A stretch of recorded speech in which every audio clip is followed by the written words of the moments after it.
solution balukaka yango. Batu nyonso ba resisa na vie bazana eloko basala.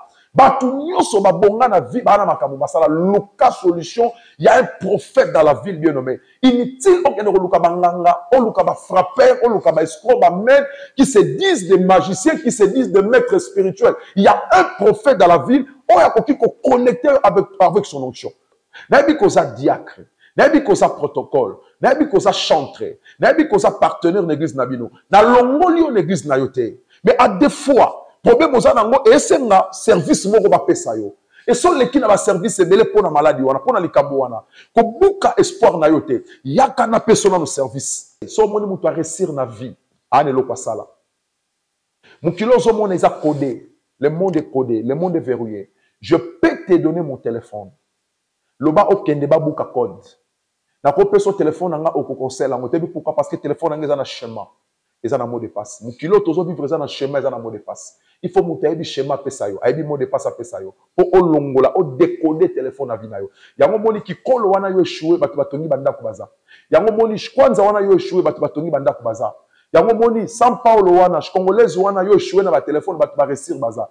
Batu manana bango nzela Chine, nzela moko tapa se bakoma. Mais yo ozo baluka na bechek pona nini? Parce que zo kanisa vie eza cadeau, vie eza cadeau te, vie eza mouvement. Déplace-toi to kutana yo. Soko zo bela minu luka dentiste. Soko zo bela ma ozo bela misu luka ophtalmologue. Soki mwana nda zo bela baluka ka pédiatre. Soki mwa sa zo bela baluka ka gynécologue.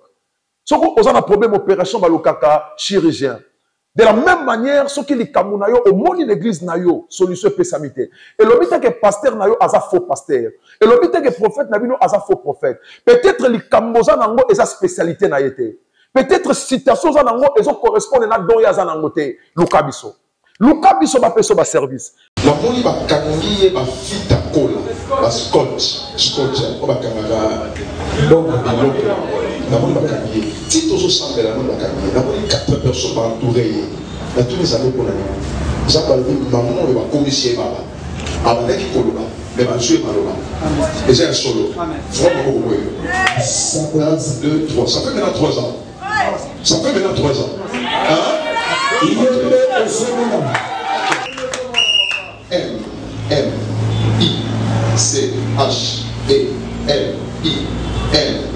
Michel, comment là? Comment là? Michel,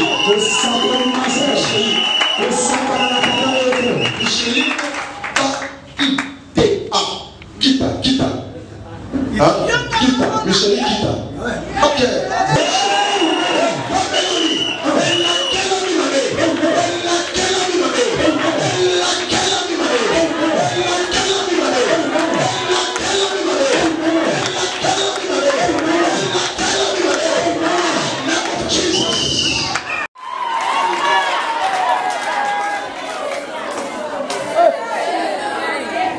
De quoi souffrir, hein? On est deux du Niger. C'est ça, ma faille. Bango bazo loka. Bongo mbalowa. Là, bazo longola.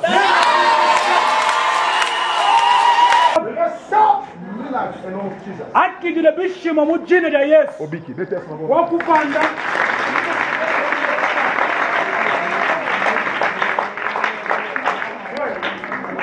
Banda, essayez. Tala makile balobi. Tala makile balobi.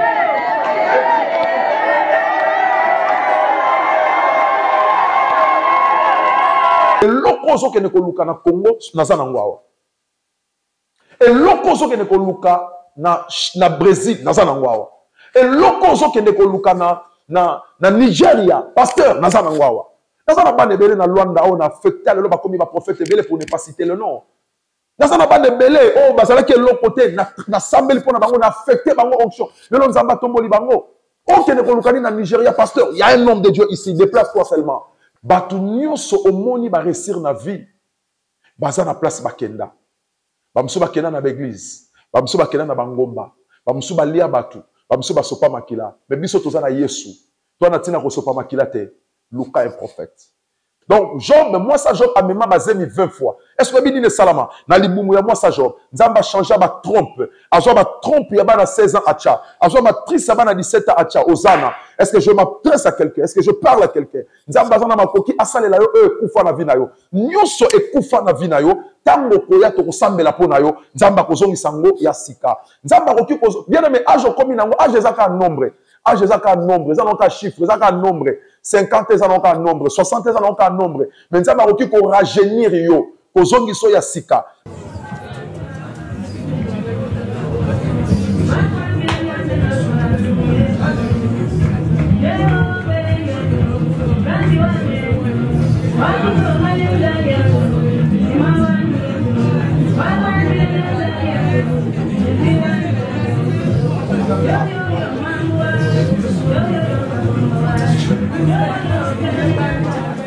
Jésus.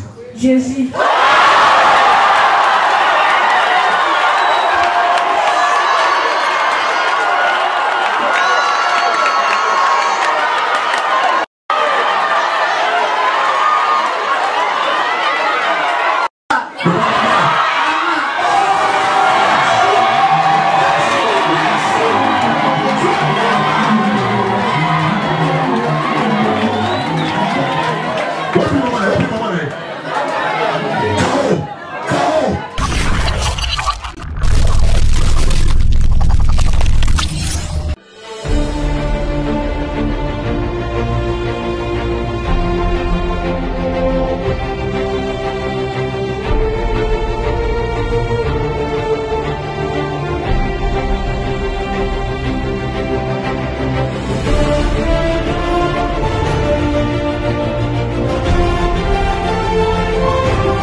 Gloire à Jésus. Que le Seigneur Dieu vous bénisse. Shalom.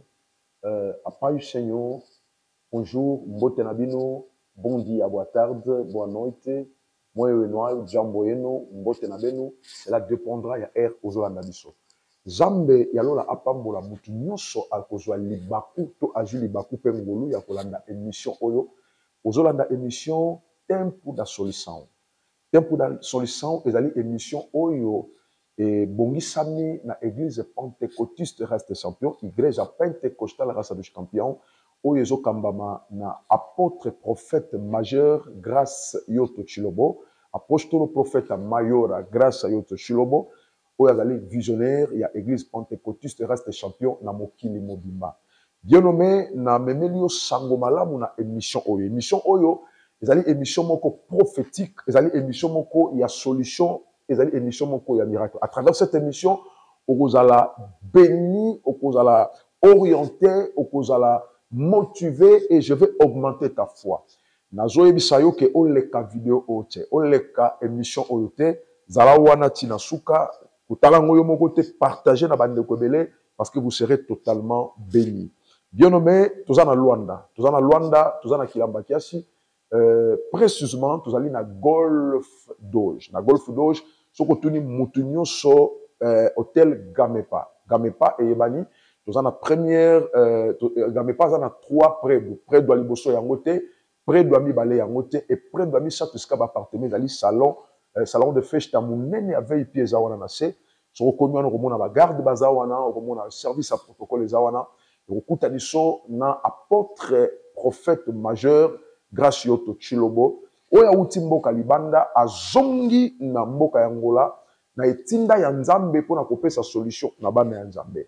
Nazo yamba na semaine 3 fois. Nazo yamba lundi à partir ya 11h jusqu'à 14h. Nazo yamba jeudi de 11h à 14h. Et puis nazo yamba samedi de 8h à 12h. Nazana ba consultation prophétique nazo sala. Nazali na ba diagnostic prophétique nazo sala. Et puis nazali na ba dialogue prophétique. Donc lorsque vous allez venir, tango koya, okutana na mosali ya Nzambe, yo okoloba elo côté, c'est l'homme de Dieu qui va commencer à parler. Bien nommé dans le Seigneur, il est important oyoka Nzambe. Il est important oyeba liboso na yo nini ezali. Il est important oyeba penser ya Nzambe pour la likamu na yo. Dans le temps où il y a la Bible, ce sont des prophètes qui introduisaient des rois. Ils allaient et les gens allaient dans les montagnes pour consulter des prophètes. Que le Seigneur soit loué. Aux na 4 coins Angola, de Kabinda à Kunene. Le prophète est dans la ville. Le prophète est Mubula. Le prophète est Mubula.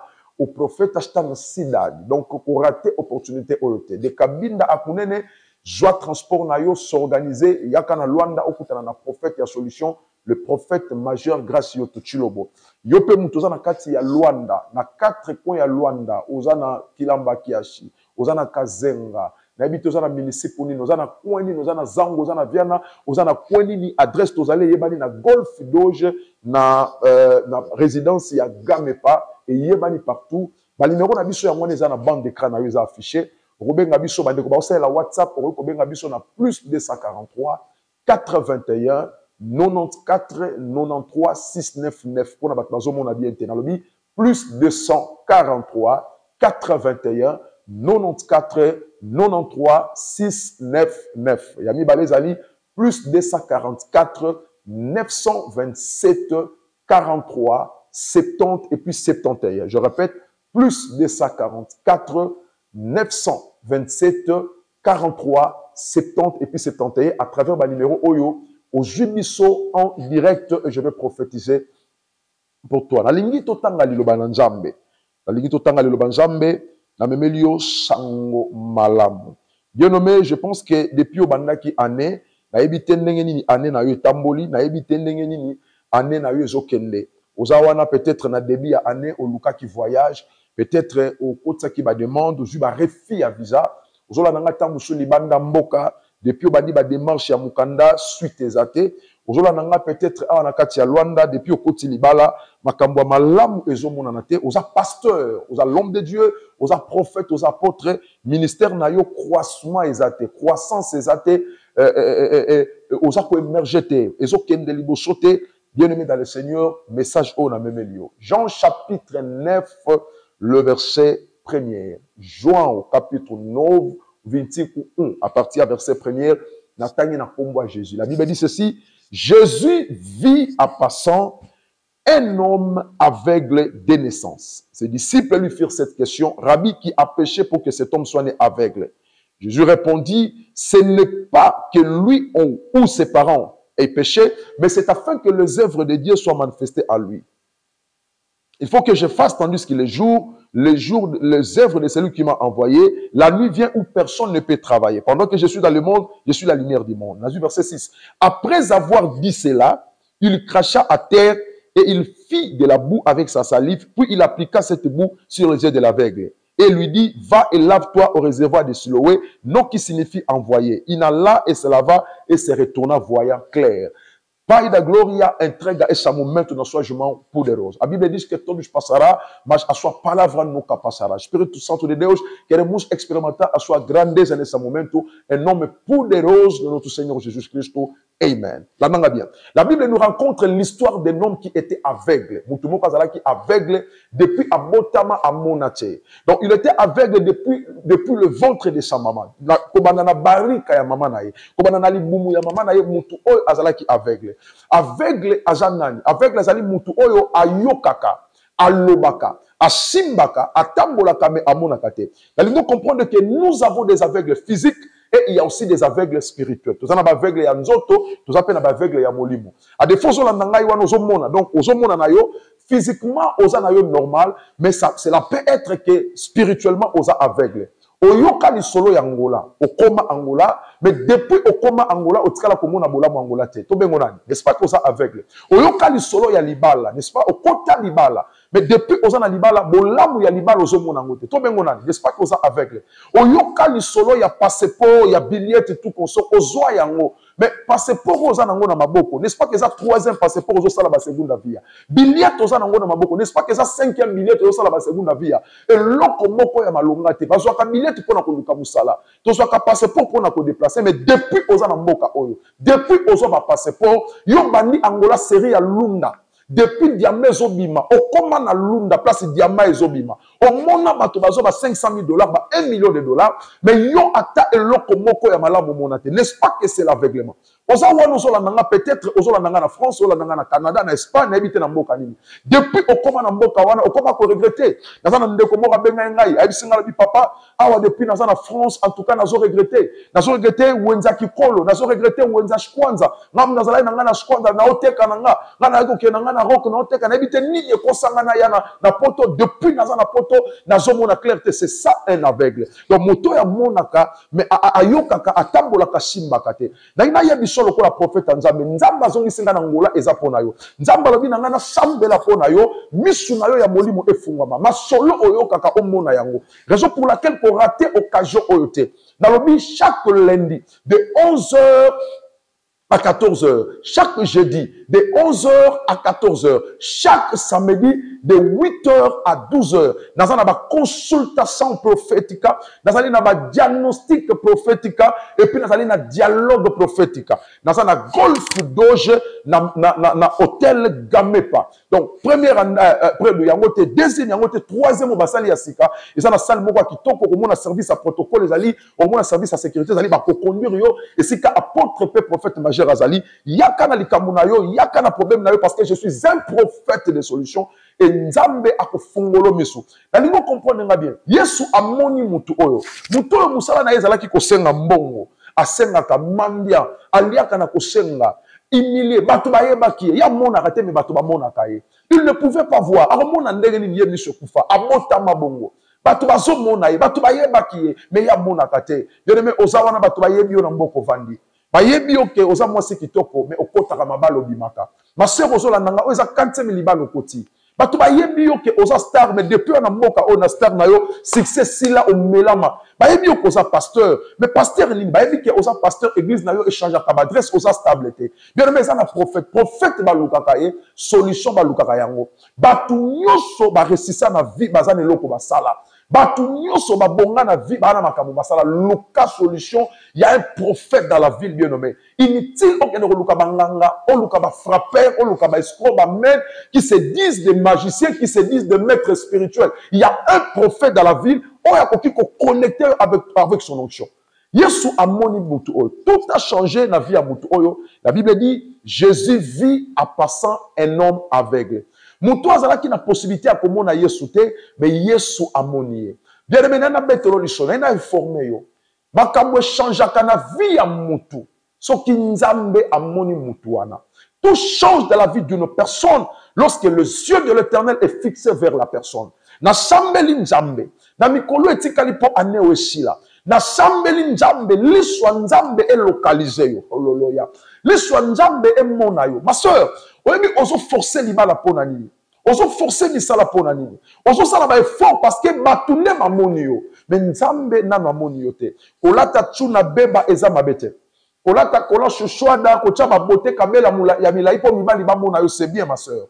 Ko kene ko fana na Marthe na soki na mutamba pozo mibali ya bien ba West Africain ya minele ko kene na ba boîte de nuit, c'est bien po mibali bamona yo. Mais mibali ba koki ko mona yo eloko ko changer te. Combien ba bima na mindele elelo batikala ka na maladie. Combien ba bima na ba boss ba fana na ndaku. Mutu musa biso ngana bande ko bima na intel na fulano mais tala vie na ye actuelle. Pona nini? Mibali nde ba mona ye mais liswa Nzambe e mona ye te. Na ningi mutu mo va comprendre que nyoso échange kana vie ya mutu soki batu ba moni yo te mais soki liswa Nzambe e moni yo. Koya na église elobite ke Nzambe azomona yo. Ko simba Bible elobite ke Nzambe azomona yo. Nzambe amonaka batu nyoso te. Ezali na bato Nzambe amonaka. Or soki Nzambe amoni yo, tout change. Tout change. La Bible dit Jésus vit à passant. Il était de passage. Mais à Moni Moutolo. L'histoire de cet homme a changé. L'histoire de cet homme a basculé. Lorsque les yeux de l'Éternel étaient fixés. Tant que l'histoire de Moni a changé. Na Sambeli, l'histoire de mon famille Nabino. Famille Obasi a kitoko bazame mabala kitoko ezate. Famille Obasi a kitoko bazame bakendara bazonga kamutabala zate. Famille Obobota kabana na bana na tata na bango. L'histoire de mon elanga famille Nabino. L'histoire nzambe emo na passeport na yo wana bando simbango bazo ozezo ba refi. L'histoire nzambe emo na bando kota libala wana libala liboso kufa na lunda pona kobota. Libala mibale kufa na damba pona kobota. Ya misatu yango ekomi na danger. L'histoire nzambe emo na misala ya maboko na yo. Batu musu babonga bakendaka Chine te. Batu musu babonga bakendaka Turquie te. Batu mususu na Angola oyo batongi bandako na mbongo ya yogurt. Batu mususu batongi bandako na mbongo ya boulasha. L'histoire nzambe emo na yo. Ma sœur, ce qui l'histoire nzambe moni yo ko forcer, c'est raison pour laquelle naza ko inviter yo. Nazo inviter chaque lundi de 11h à 14h, jeudi 11h à 14h, samedi de 8h à 12h. Tout ça na gamepa na golf doge. Gamepa na golf doge. Bien nommé face à les apaisaria ngambo avant soko uti bakota sanator avant okoma na jibomba sonangol uti bakote ya Benfica ozokita oleki pasi ya wana zalaka wana opusani ka mwa muke otuni gamepa mutuno soyebi na bengisio oya nzamba o localiser yo nzamba ko localiser yo akomona yo tango ko ya nzamba omona yo nzamba ko mono na prophétie nzamba ko mono le sakoli na lingi to zo element oyo omona ndenge nini bato bakutana na biso nzamba mona bango zoka soki nzamba moni yo apesa ka solution na lingi ozwa ba element ya prophétie bato muso na sakola pona bango na balabala nzamba mona bango na balabala je prophétisais dans la rue na ba wenze na banzela Kinshasa nazo prophétiser nzamba moni ba muso na l'église na prophétiser nzamba moni bango tozwa element oyo otala ndenge nini nzamba mona kabatu yo pour comprendre que lorsque tu vas venir nzamba kosani akomona yo parce que vie ya mutu oyo échangeaki tangu liso ya nzambe emonaki ye tolanda element oyo.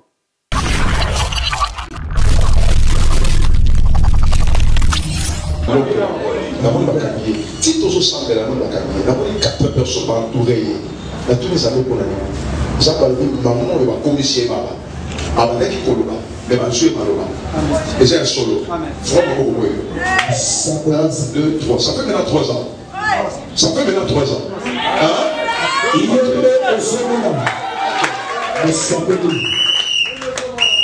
M I C H E L I N E Michel comprend comment là Michel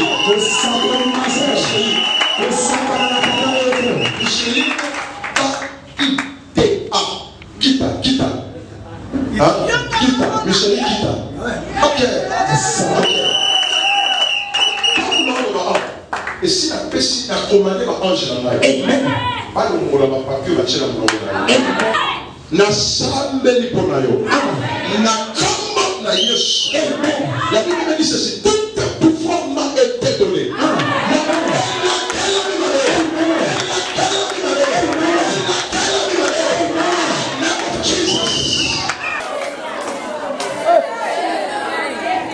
de quoi souffrir hein On est toi du Nigérian. que ça n'a pas fait Et Chaïma ya quoi là?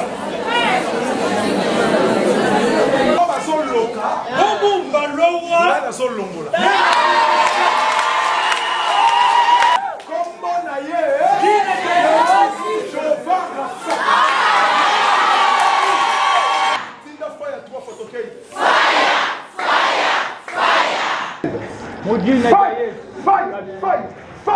qualité à prophète. Vous mon prophète. Je te guéris. Jinkonda pas. Je te guéris. Jinkonda pas. Je te guéris. Jinkonda pas. Je te guéris. Jinkonda pas. Je te guéris. Jinkonda pas. Je te guéris. Jinkonda pas. Je te guéris. Jinkonda pas. Banda, essayez. Dala makile balobi. Dala. Dala makile balobi.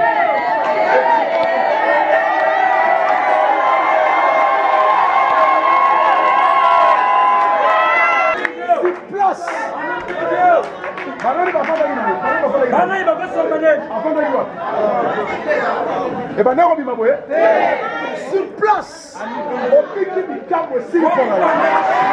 au point que ça un mois te faut jouer malade. Amen.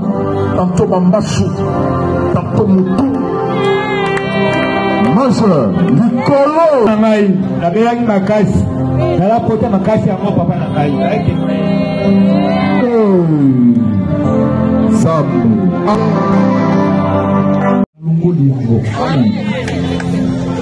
Et ce dernier temps, moi, le monde est très difficile.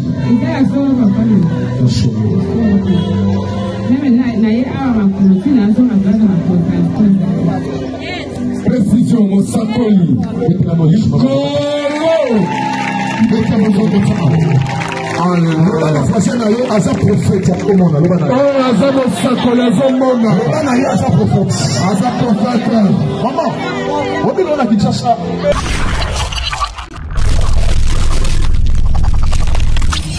Outi kolanda ndenge prophète azo sakola. Alléluia. Omoni nazo sakola na balabala. Mutu na yebite na mona te. Na telemi molimo lobi na nga prophétiser, na bandio prophétiser. Batu bazo leka. Omoni ndenge nazo pesa ba message na balabala, ba papa ba mama bazo lela na balabala. Bongo yo mutoko ya est-ce que nzamba omono te? Omoni na quatre églises ne nazo sakola pona papa no moni wana za pasteur. C'est un pasteur, c'est un serviteur de Dieu. Moi si na ye su amélité le côté bakangie maloba. Maloba pona ba conflit à famille, mais aye l'église l'histoire nzambe monié. Bien aimé, il y a un Dieu qui parle. Il y a un Dieu qui parle. S'il y a un peuple qui prie, il y a un Dieu qui répond. Bien aimé, inutile que nous koluka banganga. Et l'aurait comme ça yoza mwana nzambe na ndako ngangoke sala nini. Et l'aurait comme ça yoza mwana nzambe pas ba marabout ba frapper ba men ba escroquer ko sala nini. Aujourd'hui en Angola, mutu nyonso alinga comme un maître spirituel, a comme nganga. Il y a des gens même qui insultent les hommes de Dieu qui ba ya koluka biso cher pasteur. Onction à l'icône en ngai nzamba ko connecté yango parce que l'onction est transmissible. Et ça là qui est pas ya Élie et qui ta qui est pas ya Élisée. Je vous invite bien à mettre dans le Seigneur. Lundi nyonso na 11h à 14h, seconde affaire. Nyonso na 11h à 14h. Et puis jeudi nyonso de 11h à 14h. Et puis samedi nyonso de 8h à 12h. Tout ça na Gamepa na Golf Doji. Gamepa et Ebani. Yaka nzamba mona yo. Plus de 144. 927 43 70 71 plus 243 244 927 43 70 71 pour la maison mon habileté plus 243 81 94 93 699 plus 243 81 94 93 699 aux 8 prophètes majeurs grâce au Chilobo prophète à solution naza mosakoli à solution bien aimé l'histoire nzambe moni aveugle au makambo changer nous ce qu'on changer na vie na yo soki l'histoire nzambe emoni yo tout va changer dans ta vie mon toi azala ki aveugle connu de tout le monde mais tant nzamba moni na sambeli nzamba chayoka nzamba cha famille na binoka nzamba mone langa libala na yo amona libala na yo nzamba mona église na yo amona église na yo pasteur église oyo bato bayaka bazokende o mati okoyi nzamba mona misala maboko na yo nzamba mona famille na bino amona mwana no wana koya ka maladi ya ndeke amona mwana no kenda kosundola na Kongo likola maladi nzamba mona mama na yo atumisa ko na maladi papa na yo nzamba mona ba problème oza nango na l'état amona ndeko no aza na prison amona misala na yo mutu moka kima yo na mbongo escroka yo mutu moka kimayo nzamba mona ye et tanga monier non se changer. La Bible dit ceci. Après avoir dit cela, vous connaissez l'histoire. Dans Jean chapitre 9. Après avoir dit cela, il prit de sa salive, il jeta de la terre. Bien nommé, il y a des choses qui s'opèrent. Jésus a qui côté à des villes, la vie de lieux alliés. Et lorsque Jésus prêchait, après la parole, il y aura des signes, de prodiges et de miracles. Dans le but, tant okoya to kutana na yo, nazar maloba na koye bisayo. Mais na simaya makambo na koye bisayo, il y aura des signes, de prodiges et de miracles. Je suis l'homme de miracles, car le Dieu que je sers, c'est un faiseur de miracles. Et il a dit ceci, tout tes pouvoirs m'a été donné. Moi aussi, je vous les donne. Tout tes pouvoirs m'a été donné. Donc, le c'est sur la terre et sous la terre, moi aussi, je vous les donne. Bien aimé, na simaya koloma, maramoko salama. Bilobi Jésus a dit soinaye, a boaki na mabele, a sali poto poto, appliqué na miswa moto. Tant que Yesu azo soinaye, azo tcha na mabele, n'est-ce pas? Azo sala poto poto. N'est-ce pas que wana Yesu azo sala, azo créé. Parce que Moutaouta n'a mabele. N'est-ce pas que Yesouana a compte à zongi dans le monde de la création? Laisse-moi te dire. La Bible dit ceci. Le 7e jour, Dieu se reposa.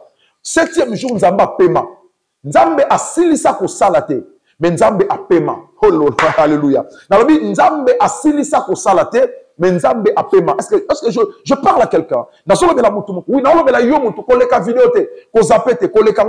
je parle à toi. Je m'adresse à toi. Nzambe a silisa ko salate. Mais a paiement. Et lui, qu'on va dire. Somme toke ndaka musala. Somme toke à 12 heures, bah, ça se pause. N'est-ce pas? Toke kolia.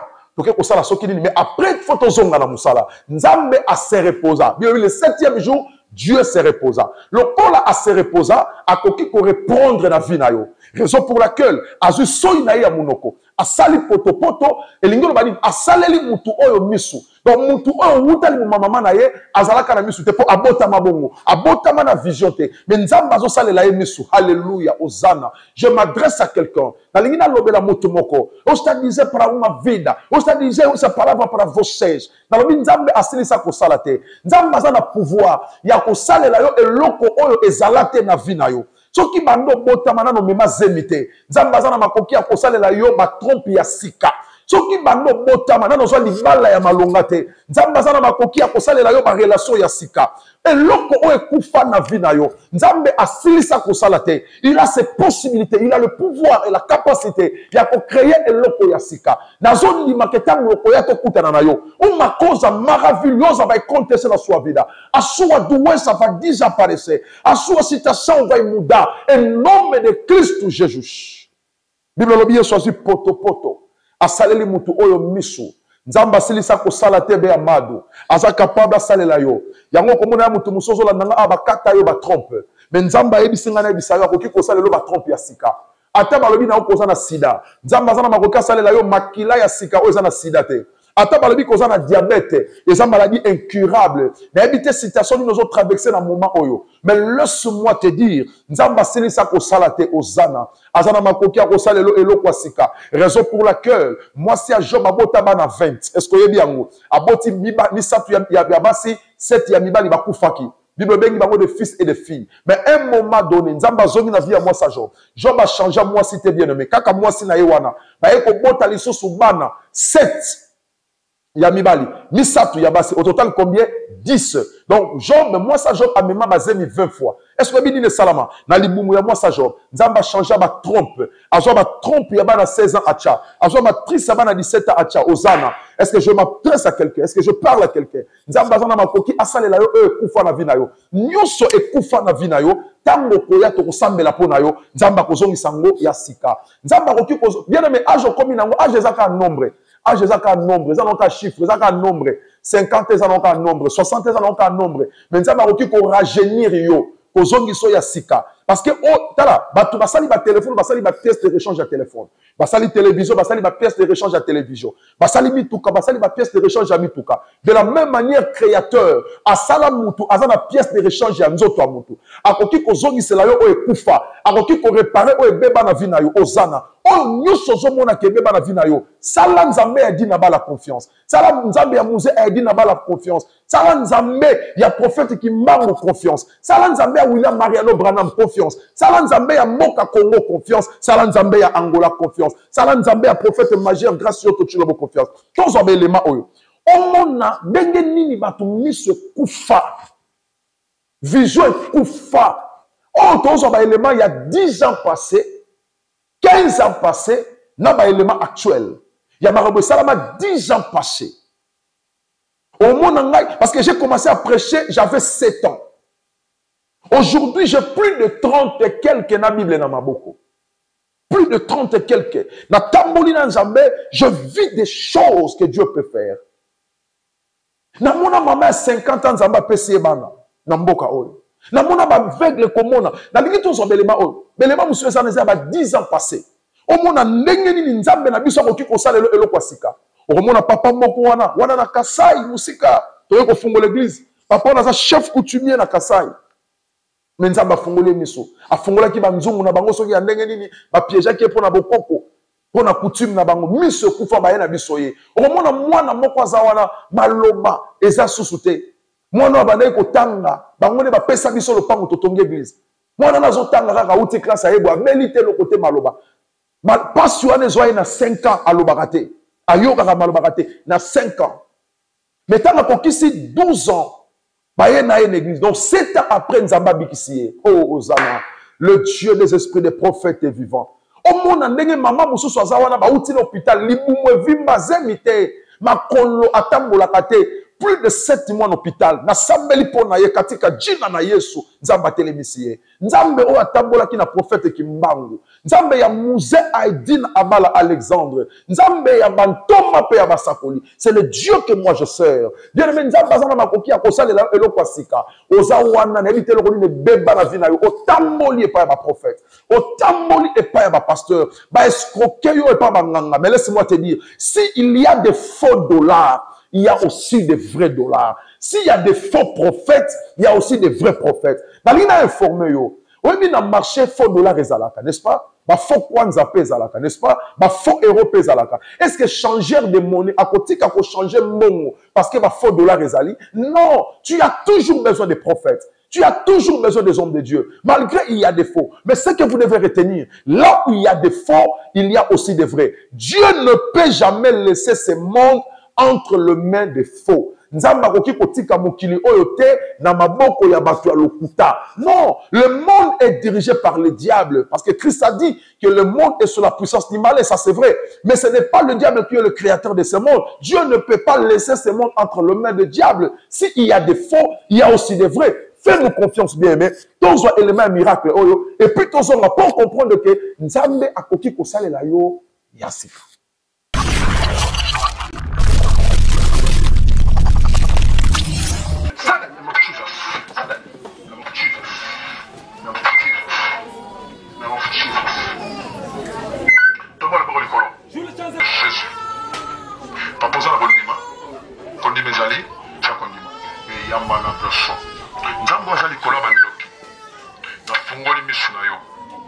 In the name of Jesus.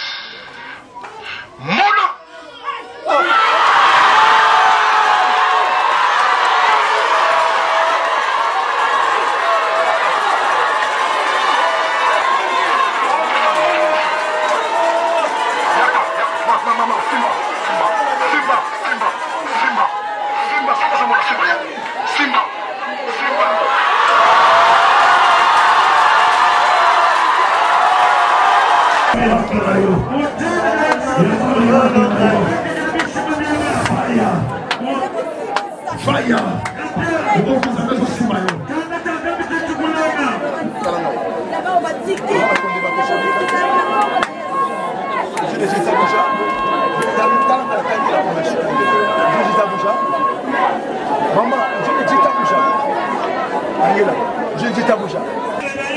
In the name of Jesus.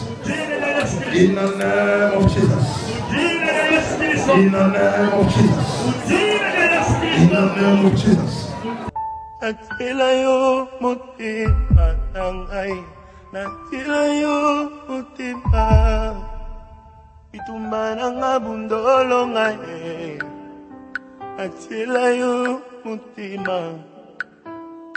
Sabaote kote langai.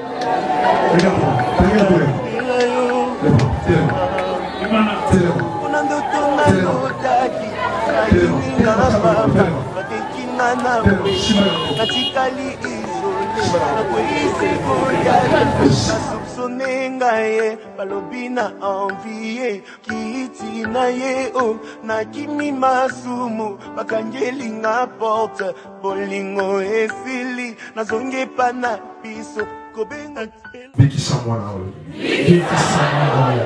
Yondo bikisaka. Yondo bikisaka. Biso tokokoka te. Biso tokokoka te. Topesi yo confiance. Topesi yo confiance. Oyokisa kombo na yo swani te. Oyokisa kombo na yo swani te.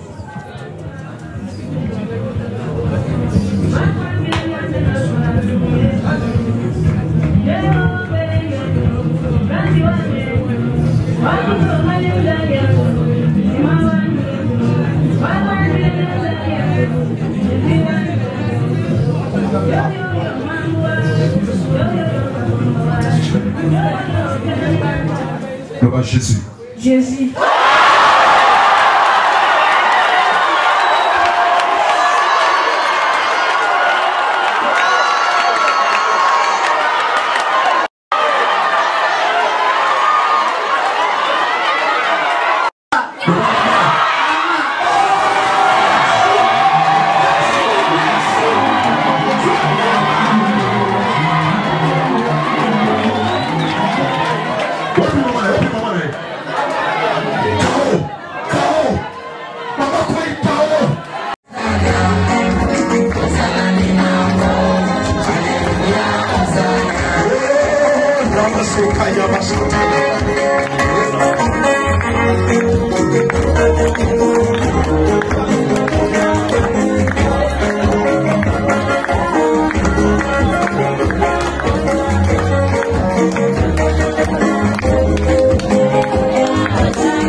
Hosanna, Hosanna, Hosanna, Hosanna, presse de l'eau, Hosanna. Nzamba ratarate, Nzamba eshwarate. Outu komona, omoni mama wana to sambela pona e baba mais to sambeli pona e. Omoni mwana wana bakanga e maloba 7 ans après, Nzamba fongoli maloba. Mama na ekuta kokita kwei. Omoni papa wana aveugle, papa wana chef coutumier. Munene kachonga na chikapa. Omoni Nzamba bikisiye. Omoni ba miracle salami. C'est que Nzambe otozote yayo. Azana makoki. Ya kosalelo ya sika. Nzambe ya ba prophète. Nzambe ya prophète. Ya ntoma bolia. Nzambe ya ntoma sikatenda. Hallelujah. Nzambe Albert Kankenza Mwanambo. Nzambe Général Sonika Futarokumen. Nzambe ya mboka na ngai Congo. C'est un Dieu des esprits des prophètes. Nzambe ya mboka na ngai Angola. C'est un Dieu des esprits des prophètes. Nzambe wa banana nga na 7 ans. Azana makoki ya kosalelo eloko sika. Bien-aimé, Nzamba saleli mutu oyo eloko ya sika. Asaleli miso sika, asaleli aveugle miso sika. De la même manière akoki kosalela yo, déplace-toi. Oza wapi? Oza na Lubangu, oza na Bengela, oza na Wambo, oza na Lobito, oza na Biye, oza wapi na Kwandu Kubangu, oza na Malange, oza wapi, oza na Lunda Nord, oza na Lunda Sulu, oza na Saurimu, oza wapi, oza na Dundu, na Lukapa, na Nzaji, na Fukauma, na ebite oza wapi. Na ebite mboka ni ozola na ngana moma oyo, oza wapi, oza na Wiji, na Makela Duzombo, na Nchoso, oza wapi, na Damba, oza wapi, oza na Soyo, oza na Province du Zaire, na Mbanza Congo, oza na Kwimba, na ebite place oza na Kabine, oza na Kunene, oza wapi, bien oza na Katsa Luanda. Bien aimé, la vie, et ça n'a biloko mi balé baratakate, et ça occasion d'opportunité. N'habite aux apos, na Marthe, aux wapi, aux na Samba, aux wapi na Mutamba, n'habite aux wapi, aux na Villa Lisse, aux wapi, n'habite aux na Zangu 1, Zangu 0, Zangu 13, 4 ou 5, n'habite aux wapi, n'habite place nous na Nangana Sapou, na Mabor, na Palanka, na Petrangol, n'habite aux na Kalemba, Doge, tous wapi. Il y a un prophète dans la ville. Mon prophète à Ujimobula. T'es un prophète, ou prophète à Tano Sidadi. Vem rencontrar como do Deus. Vou fazer uma oração para você. O Deus vai te libertar. Uma coisa maravilhosa vai acontecer. A sua vida é testemunha do Deus. Me procura então, bem amado. Estou aqui dentro da cidade de Luanda. Estou ali na Golfo 2, precisement na Gamepa. Gamepa, premier andar, deuxième, troisième. Donc, premier prédo, deuxième, troisième prédo. Au coup, tu vas sentir le service à protocole, les awana, parce que nous avons une consultation prophétique et puis nous avons sambe la pona batou. Bien aimé, plus 944, 927, 43, 70, 71. Plus 244, 927, 43, 70 et puis 71. Soit plus 243, 81, 94, 93, 699, yaka okutana na biso.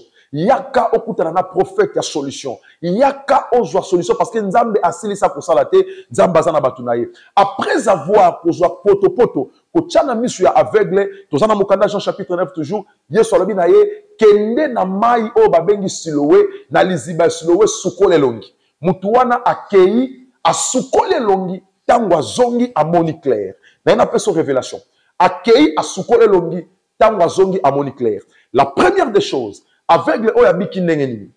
Nzamba tien soyi, n'est-ce pas, poto atiene longi. Pe atinda ke ne kosukole longi. Donc babenga ngo service. Batu nyonso babika kandenge moko te. Na Bible Nzamba bikisa ba aveugle belé, mais pour na aveugle o Yesu asali service.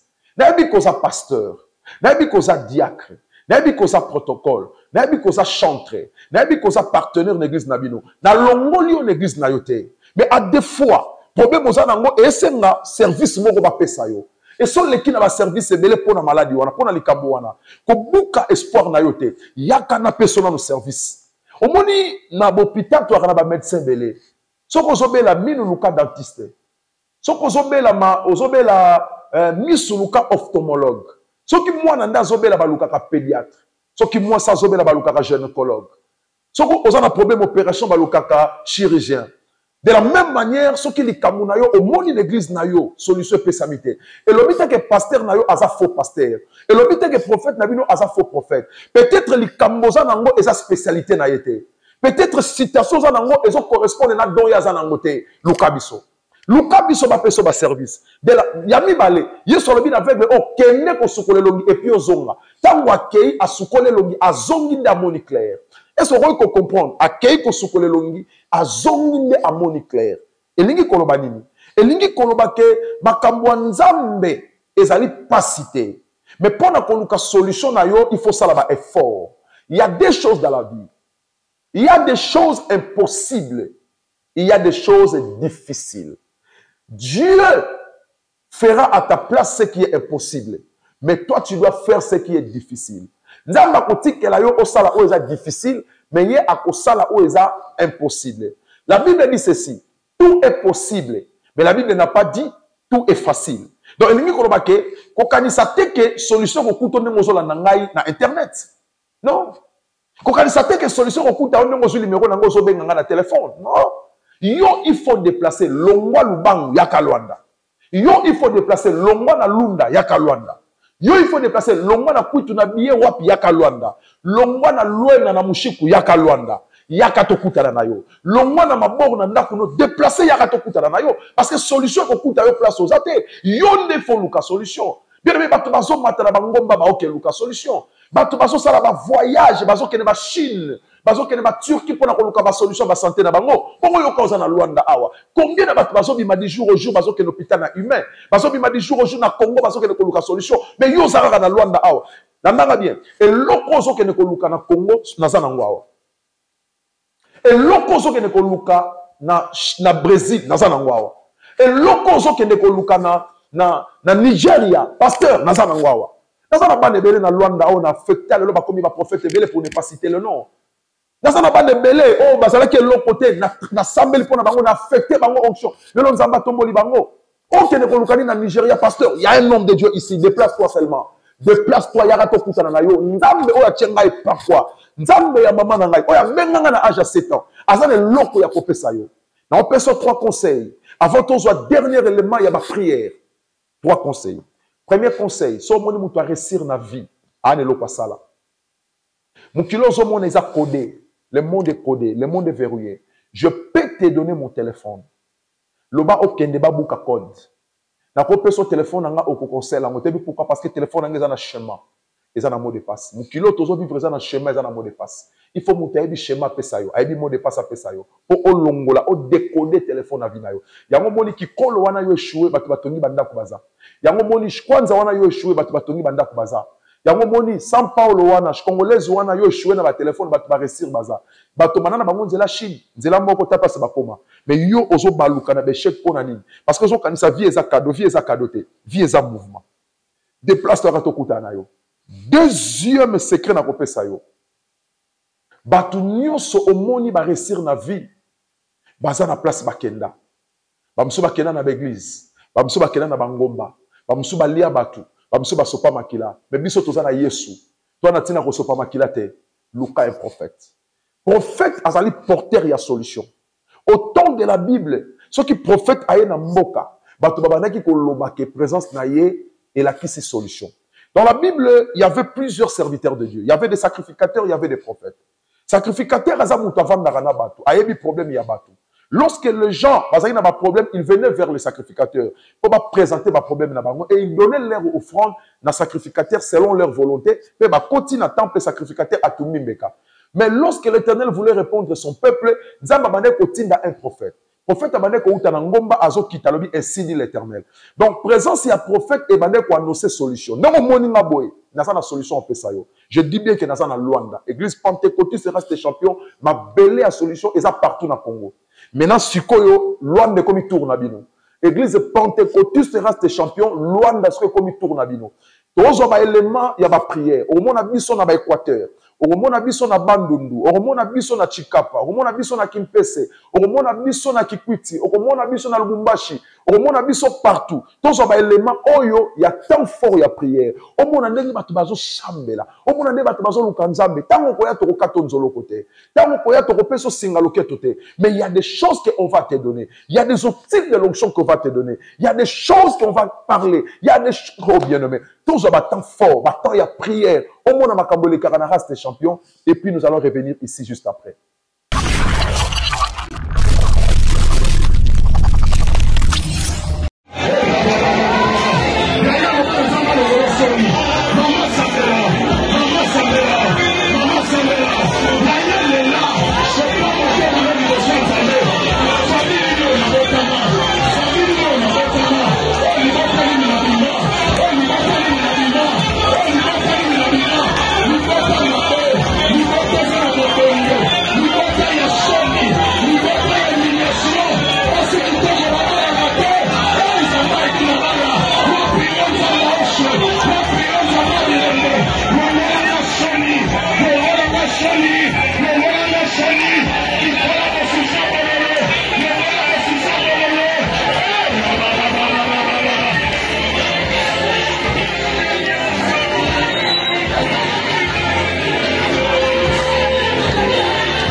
ngai. Santé na oyo. Kasi malade lataki nzoto. Lelo natie lobiko. Mwana za moto mbongo. Mwana za mokonzi. Mosi ya libala. Mama ya bana. Naza elefe. Naza moto maladi te. Prophétiser pour la finale.